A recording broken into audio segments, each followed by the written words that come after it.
What if the next battle for artificial intelligence supremacy has nothing to do with chips or data centers, and everything to do with your DNA? Somewhere in a lab right now, a company you have never heard of is quietly buying genetic profiles by the millions. They are not looking for diseases. They are looking for something far more valuable in the age of AI, the biological blueprint of genius itself. I spent weeks digging through funding filings, patent applications, and job listings that most people would scroll past without a second thought.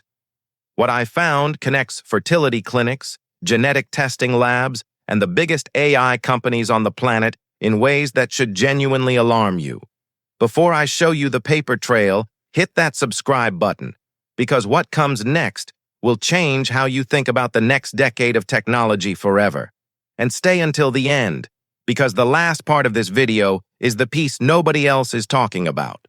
For years, we assumed the AI race was about who had the most powerful processors or the biggest cloud infrastructure. Companies like NVIDIA, Google, and Microsoft poured hundreds of billions into hardware, assuming silicon was the bottleneck.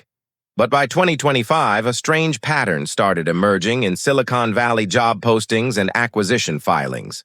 Big tech firms were suddenly hiring geneticists, bioinformaticians, and reproductive scientists at a scale nobody expected.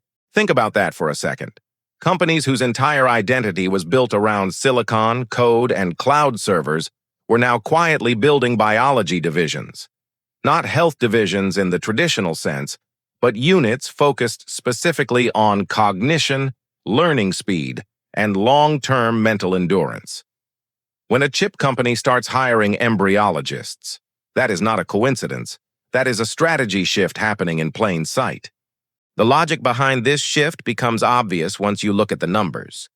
Training a frontier AI model now costs hundreds of millions of dollars, but the actual breakthroughs still come from a tiny handful of individual researchers making conceptual leaps. You cannot buy that kind of insight with more GPUs, because the bottleneck was never really computation, it was always human cognition. Once that realization spread through the industry, the entire competitive battlefield quietly shifted from server farms to something far more personal. The reason is surprisingly simple once you see it. Building advanced AI systems requires an extremely rare kind of human mind, one capable of abstract mathematical reasoning most people never develop. There are only a few thousand researchers on Earth who can meaningfully advance frontier AI models. Every major lab is fighting over the exact same tiny pool of talent, and salaries alone can no longer solve that scarcity problem. We have all heard stories of AI researchers being offered signing bonuses that rival professional athlete contracts, sometimes tens of millions of dollars for a single hire. But money stopped being the limiting factor a while ago, because you cannot pay someone into having an ability they simply do not possess. Universities cannot produce these minds fast enough either, since the traits involved seem to depend heavily on innate cognitive wiring rather than years of additional training. That uncomfortable realization is exactly what pushed some of these companies toward a far more radical solution. This is where genetic data enters the picture. Companies like 23andMe, Nebula Genomics, and smaller biotech startups have spent 2 decades quietly accumulating genetic profiles from millions of ordinary people. Buried inside that data are patterns linked to cognitive traits, pattern recognition ability, and even resistance to burnout under extreme mental strain. If you could identify those genetic markers early, you would not need to wait for a genius to grow up and get discovered. Most people who sent in a cheek swab for a fun ancestry report never imagined their data could end up feeding a talent prediction model decades later. Consent forms for these services are notoriously long and vague, often leaving room for data to be shared with unnamed research partners. When one of these genetic testing companies filed for bankruptcy in recent years, its entire database of millions of profiles suddenly became a sellable corporate asset. That single event should have been a much bigger story than it was, because it proved genetic data can change hands just like any other piece of intellectual property. Reports throughout 2025 revealed a wave of quiet acquisitions in the genomics sector, often at valuations that made no obvious business sense. Analysts were confused because these genetic testing companies were not particularly profitable on their own. But when you connect the dots to AI talent scouting, the math suddenly starts to make sense. Owning genetic data means owning a map of where the next generation of exceptional minds might come from. Picture two companies with almost identical revenue, but one gets valued at 10 times the other simply because its database includes cognitive trait markers. That is the kind of gap analysts started noticing, and it does not fit any traditional biotech valuation model. Traditional models price a genomics company based on diagnostic test volume, not on the theoretical future value of the minds hidden inside its dataset.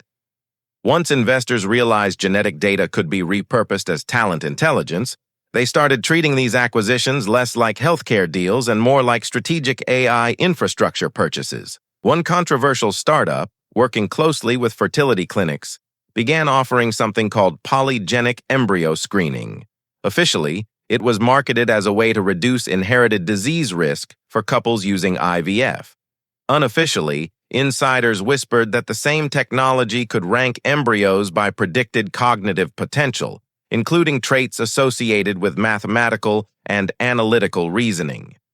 Wealthy tech executives were reportedly among their earliest and most enthusiastic clients. The pitch to these families was elegant in its simplicity, framed entirely around giving your child the healthiest possible start in life. But once you looked at the actual scoring reports these companies generated, disease risk was only a small section of a much longer document. The rest of the report focused on percentile rankings for traits like educational attainment and cognitive performance, expressed with a confidence that the underlying science does not fully support.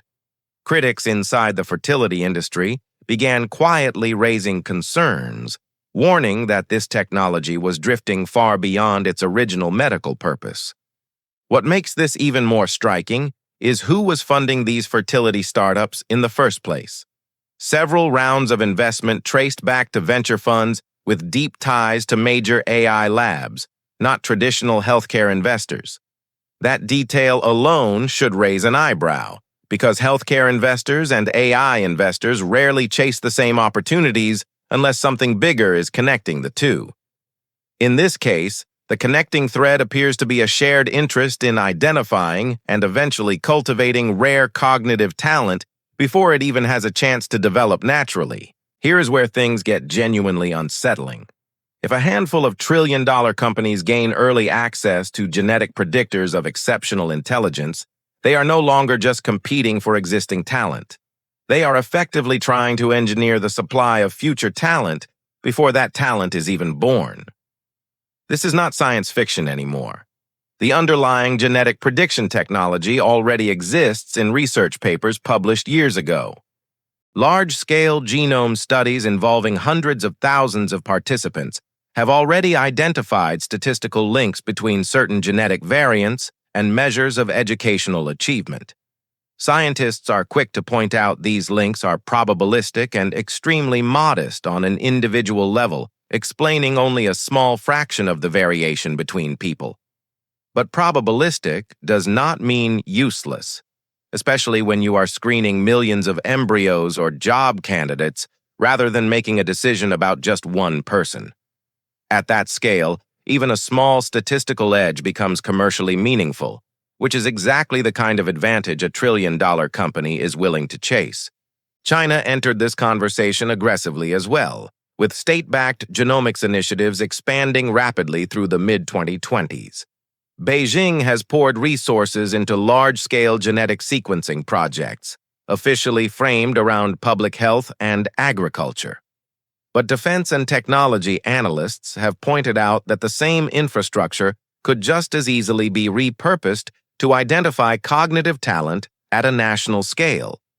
The genetic AI talent race, once you notice it, quickly stops looking like a niche curiosity and starts looking like a geopolitical arms race. Chinese genomics firms have already sequenced tens of millions of citizens through public health programs, building one of the largest genetic databases on the planet. Western intelligence analysts have warned for years that data collected under a health banner can quietly be repurposed for entirely different strategic goals. If Beijing were to combine that genetic database with its own AI talent identification programs, it could theoretically scout exceptional young minds years before they ever set foot in a university. That possibility alone helps explain why some American lawmakers have started pushing for tighter restrictions on genetic data leaving the country. This is no longer just a corporate story, it is quickly becoming a national security conversation.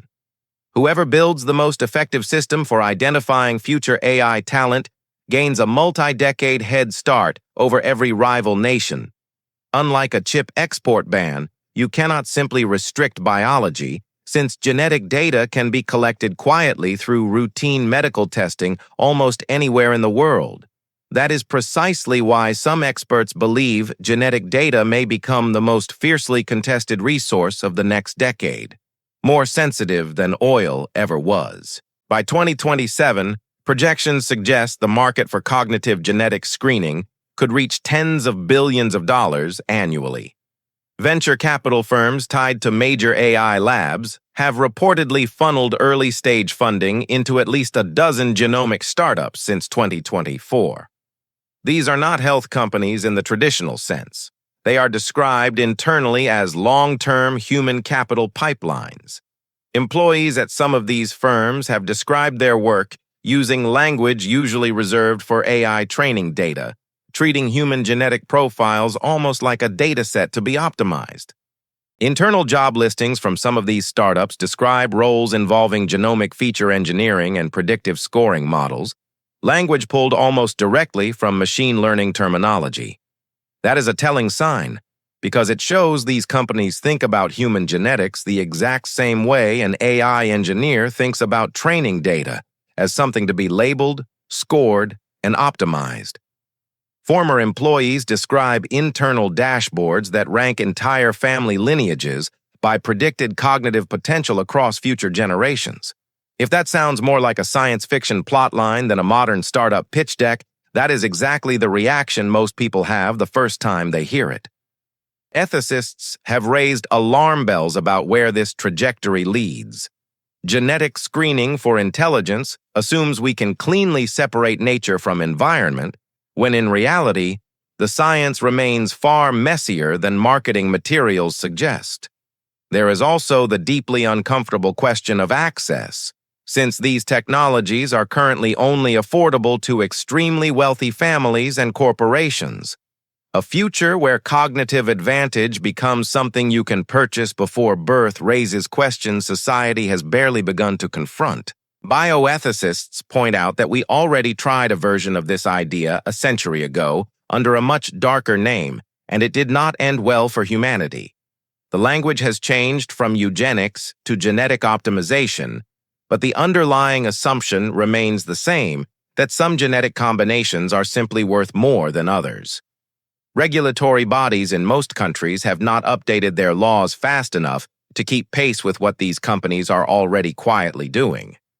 That regulatory gap is exactly the space where controversial practices tend to expand fastest, largely because nobody in government fully understands the technology yet. There is also a subtler danger buried inside this trend that rarely gets discussed. Once a handful of companies control the genetic data of millions of people, they gain enormous leverage over how future generations are shaped, not just recruited.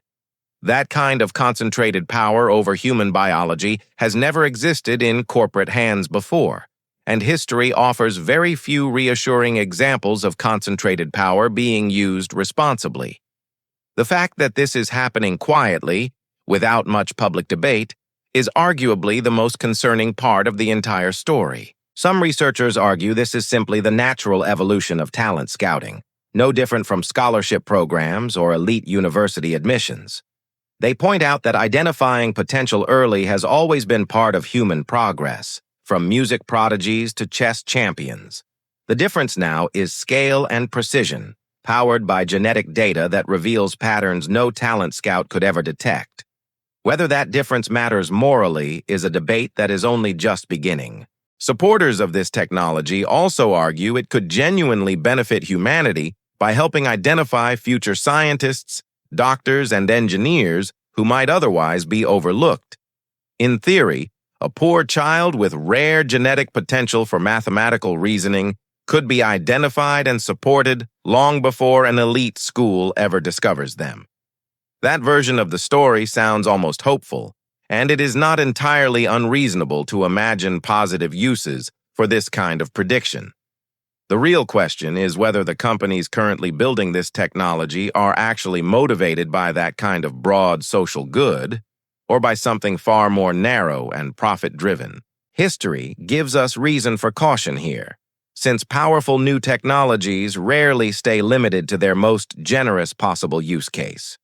Nuclear technology promised unlimited clean energy before it became a tool of mutually assured destruction, and social media promised global connection before it became a machine for outrage and division. Genetic prediction technology could easily follow the same pattern, starting with noble-sounding pilot programs before quietly narrowing toward whichever use case generates the most revenue. That pattern alone is reason enough to watch this space extremely closely over the next few years. What makes this story so important right now is the timing. AI systems are approaching a point where human oversight, judgment, and original insight remain the only true bottleneck left in the pipeline. Whoever controls the supply of exceptional human minds may end up controlling the pace of AI development itself. That is a staggering amount of power to concentrate in the hands of a few genomics-savvy corporations. Think about every major technological leap in history, and you will notice they were all driven by a tiny number of exceptional individuals working at the right place and the right time. If that pattern holds true for artificial general intelligence, then whoever gets there first will likely be the company that found, funded, or even genetically identified those rare individuals earliest. That reframes the entire AI race in a way most people have never considered, shifting the finish line away from data centers and toward the biology of a handful of irreplaceable human minds. Suddenly, a genetic testing kit sitting in your bathroom drawer looks a lot less trivial than it did 5 minutes ago. We are watching the earliest chapters of a story that historians may one day describe as the moment technology stopped competing for human talent and started trying to manufacture it. Whether that ends in incredible scientific breakthroughs or a deeply unequal genetic underclass depends entirely on decisions being made right now, largely outside public view. The companies involved rarely speak about this openly, which is exactly why independent investigation and public awareness matter so much. This is not a distant hypothetical. The data acquisitions, the patents, and the funding rounds are already happening. None of the executives behind these companies are going to stand on a stage and announce they are screening embryos for AI talent potential. This story is being built quietly through legal filings, funding rounds, and internal hiring decisions that most journalists never bother to connect. That is exactly why channels like this one exist, to piece together the fragments before they become impossible to ignore. By the time this becomes mainstream news, the companies involved will already have a multi-year head start that competitors and regulators alike will struggle to catch up to. So here is the real question worth sitting with. If genetic data becomes the new oil of the AI economy, who do you trust to control it, and who gets left behind when they do? I want to know what you think, so drop your take in the comments below, because this conversation is only getting started. If this video opened your eyes to something you had never considered, smash that like button, subscribe for more deep dives into the hidden forces shaping our future, and I will see you in the next one.